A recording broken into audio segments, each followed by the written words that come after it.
بلوچستان ضلع حب سے ہمارے نمائندہ ملک احسان کی رپورٹ کے مطابق حب ساکران میں بھی بھوتانی عوامی کاررواں کی سیاسی سرگرمیاں تیز ہو گئیں۔ رہنماؤں اور کارکنوں نے عوامی رابطہ مہم شروع کر دی۔ راہو بزنجو گوٹھ میں مشاورتی اجلاس کے دوران تنظیمی امور، عوامی مسائل اور آئندہ کے لائحہ عمل پر غور کیا گیا۔ ساکران میں بھوتانی عوامی کاررواں کے رہنما اور کارکن متحرک ہو گئے۔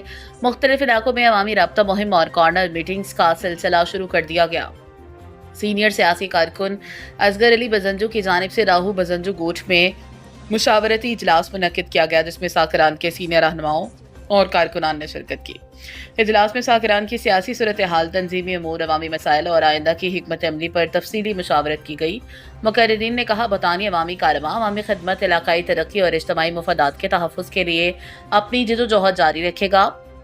شرکاء کا کہنا تھا، عوامی حمایت اور کارکنوں کا جوش و جذبہ کاررواں کی بڑھتی ہوئی مقبولیت کا ثبوت ہے۔ اجلاس میں تنظیم کو مزید مضبوط بنانے، عوامی رابطہ مہم کو وسعت دینے اور مختلف علاقوں میں مشاورتی نشستوں کا سلسلہ جاری رکھنے کے عزم کا اظہار کیا گیا۔